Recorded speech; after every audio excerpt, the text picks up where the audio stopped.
Bismillahirrahmanirrahim. Babul faraidhi. Ini bab tentang ilmu faraid atau ilmu waris. Al-faraid itu al-ansibah. Al-faraid itu maknanya bagian-bagian. Ai ma'khudun min qoulihi ta'ala, diambil dari firman Allah Ta'ala, nasiban mafruḍan. Itu ada di Surat An-Nisa ayat 7. Bismillahirrahmanirrahim. Lirrijali nasibum mimma tarakal walidaini wal aqrabun. Bagi laki-laki itu bagian dari yang ditinggalkan kedua orang tuanya dan kerabatnya. Walin nisa'i nasibum mimma tarakal walidani wal aqrabuna mimma qalla minhu aw kasur. Nasiban mafruḍa. Jadi bagian yang ditetapkan atau bagian tertentu. Bismillahirrahmanirrahim. An Ibnu Abbas qala, dari sahabat Ibnu Abbas dia berkata, qala Rasulullah sallallahu alaihi wasallam, Rasulullah sallallahu alaihi wasallam bersabda, alhiqu al-faraidha bi ahliha fama baqiya fahuwa li aula rajulin zakarin, muttafaqun alaih.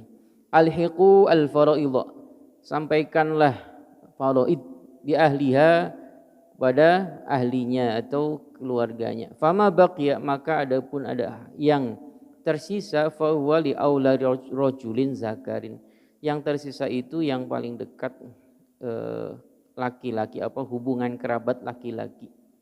Rajulin zakarin. Jadi dalam ilmu waris itu laki-laki itu memang kuat, maka dari itu memang orang Arab ya dulu masa itu tuh sangat bangga sekali apabila punya keturunan anak laki-laki. Nah, ini di sini keterangan nomor 1 itu ya. Ma'khudun min qoulihi ta'ala nasiban mafruḍa, itu tadi. Wa ahluhal mustahiqun laha hum al-madhkurun fi qoulihi ta'ala, a'udzu billahi minasyaitonir rajim. Yusikumullahu fi auladikum lidzakari mithlu hadzil unsayaini. Allah telah mewasiatkan, mensyariatkan kepada kalian ya, apa itu?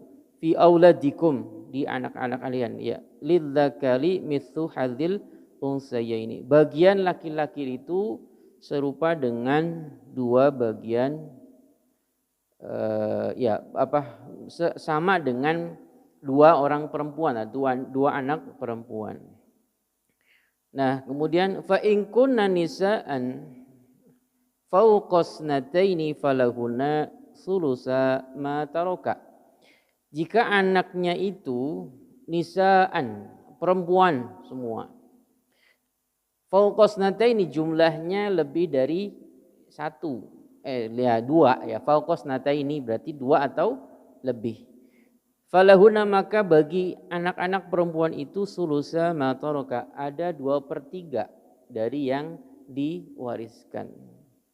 Wa in kanat wahidatan falaha an-nisfu. Apabila anaknya tunggal perempuan, maka bagiannya adalah an-nisfu, ada 1/2 atau setengah.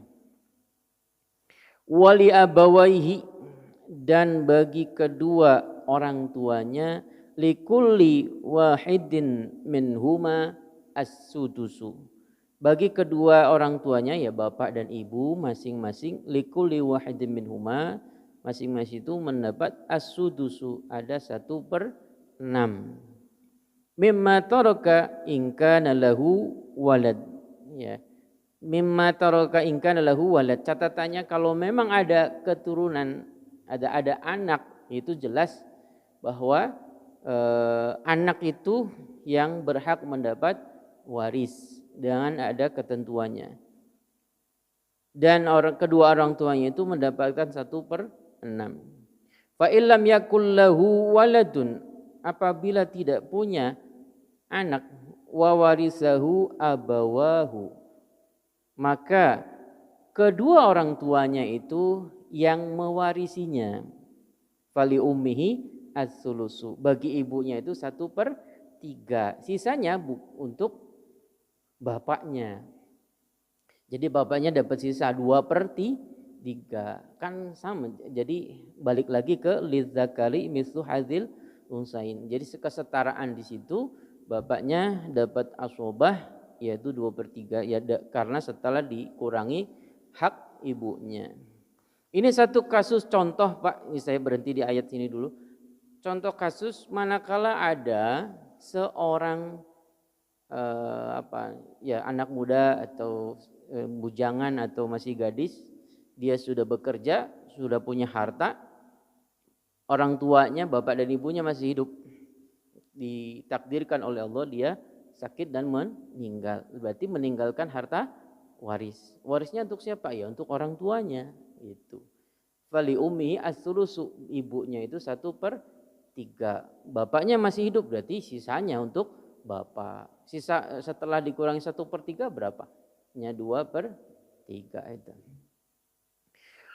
Nah, tapi fa in kana lahu ikhwatun.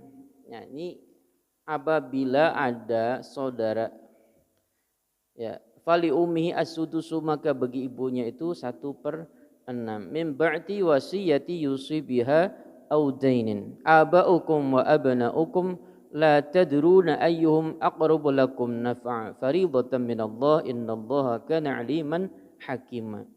Pak, berarti di dalam ayat 11 surat An-Nisa ini ada bagian atau furudul muqaddarah yang jelas tertentu. Apa tadi yang sudah disebut Pak? An-nisfu yaitu 1/2, kemudian as-sudusu 1/6, kemudian ada as-sulusu ada 1/3. Jadi bagian-bagian yang disebut istilahnya furudul muqaddarah. Ini untuk siapa, untuk siapa ada ketentuannya di dalam ayat ini. Selanjutnya, a'udzubillahi minasyaitonir rajim. Walakum nisfu ma taraka azwajukum illam yakul lahunna waladun. Ini ada setengah lagi, tapi sekarang ini di ayat 12 itu membahasnya mulai ke horizontal. Nanti kita bahas Bapak.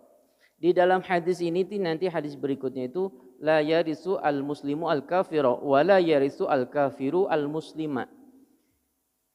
Orang muslim itu tidak mewarisi orang kafir dan sebaliknya orang kafir tidak mewarisi orang muslim. Jadi itu salah satu penyebab dicegahnya mendapatkan waris itu karena beda agama atau murtad. Ya, salah satu penyebabnya. Nah, ini tadi kan kita membahas ada orang tua, ada anak, dan itu jelas mendapatkan waris. Jadi nggak ada ceritanya misalkan punten orang tuanya sudah rentak, anak-anaknya sudah nggak boleh seperti itu. Orang tua itu masih punya hak mendapatkan waris. Itu yang disebut furudul muqaddarah. Bagian yang ditetapkan. Jadi vertikal ke atas itu maksudnya kedua orang tua, vertikal ke bawah anak. Itu yang pasti mendapatkan waris karena kedekatannya dengan mayit yang meninggal. Nah, sekarang di sini dijelaskan walakum nisfu ma taraka azwajukum illam yakul lahunna walad. Jika suami ditinggal oleh istri tidak punya anak, maka suami berhak mendapatkan setengah. Nisfu ma taraka azwajukum. Ini ada setengah lagi. Jadi ketentuan setengah itu tadi untuk anak perempuan, ya, atau suami manakala tidak punya, istrinya tidak punya anak. Fa in kana lahunna waladun falakum ar-rubu'. Nah, ini ada bagian lagi namanya 1/4. Ya, 1/4 bagiannya. Ar-rubu' mimma tarokna min ba'di wasiyati yusina biha aw dainin. Jadi jika istri-istri itu punya anak yang meninggal tentunya, ya punya anak, sudah pasti bahwa suaminya itu hanya mendapatkan 1/4 4 meskipun dia menikah dengannya tidak punya keturunan. Jadi tidak memandang dari keturunan siapa. Yang jelas punten misalkan nih ada seorang janda punya anak menikah dengan duda. Entah duda itu punya anak atau tidak. Terus menikah di masa terus yang ternyata jandanya meninggal dulu. Itu. Karena ya tadi menikah antara janda dengan duda, terus tidak punya anak, ya tetap yang suaminya hanya mendapatkan 1/4. Karena janda itu tadi sudah punya anak dengan suami yang sebelumnya. Pagi Pak nggih. Liur nah mulai. Ini yang kasus sering biar dipahami bahwa pokoknya kalau sudah punya anak jelas ya, suami itu mendapatkan 1/4. Kemudian walahunna ar-rubu'u mimma taraktum illam yakul lakum waladun. Nah, ini jika ada suami istri, suaminya meninggal lebih dulu, ke pasangan ini suaminya meninggal lebih dulu, suaminya itu tidak punya anak baik dari dengan dia atau dengan istri yang sebelumnya. Misalkan ada laki-laki yang punya harta menikah dengan istri yang pertama nggak punya anak, terus istri yang pertama udah meninggal dulu, terus menikah lagi. Nah menikah lagi dengan istri yang kedua pun tidak punya anak. Nah berarti ini nanti istrinya itu mendapatkan 1/4 karena tidak ada anak. Illam yakul lakum waladun jatuhnya. Terus kemudian fa in kana lakum waladun falahunna as-sumunu mimma taraktum. Apabila kalian itu ada anak, falahunna as-sumunu, maka bagi istri-istri kalian itu as-sumun 1/8. Ini ada 1/8. Ini angka-angka yang ditetapkan dalam Al-Qur'an. Min ba'di falahunna as-sumunu mimma taraktum min ba'di wasiyatin tusuna biha aw dainin wa in kana rajulun yurasu kalalatan aw imra'atun wa lahu akhun aw ukhtun falikulli wahidin minhuma as-sudusu. Nah, apabila ada ya laki-laki yurasu kalalatan, mewariskan. Kalalatan itu enggak punya keturunan. Ini dijelaskan dalam ayat terakhir surat An-Nisa. Yastaftunaka fil kalalah. Jadi di dalam surat ayat akhir itu, ini mru'un halaka laisa lahu waladun. Jadi jika ada seseorang ya baik laki-laki atau perempuan masih bujangan, ya masih bujangan meninggal, itu kan berarti kalalah dan orang tuanya sudah tidak ada. Ya. Walahu akhun, dan dia punya saudara laki-laki, au ukhtun atau saudara perempuan, falikuli wahidin minhuma as-sudusu, maka bagi setiap mereka itu ada 1/6 lagi. Kemudian fa in kanu aktsara min dzalika fahum syuraka'u fis sulusi. Apabila mereka itu banyak, maka mereka bersekutu dalam bagian 1/3. Min ba'di wasiyatin yusa biha aw dainin ghairu mudhar. Jadi kalau jumlahnya banyak tadi dan tidak ada orang tua, ya tidak ada orang tua, mereka itu bersekutu dalam hal 1/3 bagian. Ya ini jarang kasusnya. Ghairu mudhar wasiyatan minallah wallahu alimun halim, dan Allah Maha mengetahui lagi Maha penyantun. Ini singkat atau sepintas saya bacakan dalam surah An-Nisa tadi ayat 11 dan ayat 12 bahwa furudul muqaddarah, namanya furudul muqaddarah, bagian yang pasti yang ditentukan dalam Al-Qur'an itu ada sebenarnya tadi ada sulusa ya, bagi dua anak perempuan. Jadi ada 2/3 juga. Ada setengah, ada 1/6, ada 1/3, 2/3, 1/4 dan 1/8. Itu yang sudah ditentukan dalam Al-Qur'an. Ya, kalau anaknya tunggal satu laki-laki, ya sudah itu berarti pewaris tunggal namanya. Makanya anak laki-laki itu yang posisinya sangat kuat, ya posisinya sangat kuat yang mewarisi harta orang tuanya.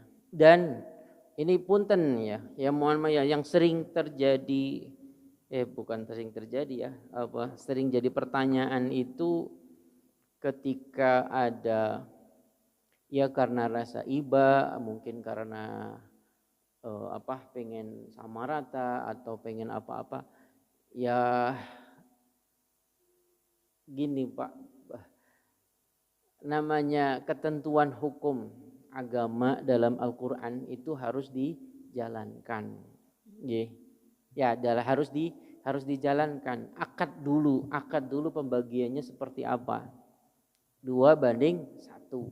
Kalau sudah sama-sama semuanya memahami, baru kalau mau ada pendekatan, itulah misalkan kamu kan sudah punya ini, sudah punya kelebihan ini, bagaimana kalau saya mintakan untuk ini, ya itu. Ya silakan dirundingkan. Tidak ujuk-ujuk, pokoknya sama rata semua, nggak boleh seperti itu Pak. Itu. Tidak ujuk-ujuk, misalkan wah itu mah jauh, atau misalkan lihat oh dia udah kaya, nggak usah lah, nggak usah dikasih, nggak boleh seperti itu. Artinya jangan sampai tidak ada akad, ya tidak ada akad kalau dia punya hak waris, terus tidak ada akad, tidak ujuk-ujuk, udah weh nggak usah ini bagi untuk ini saja, nggak boleh seperti itu. Oke, ya jadi namanya hukum waris itu memang harus dijalankan. Nah sebaiknya ketika mau musyawarah untuk pembagian waris mengundang yang paham ilmunya.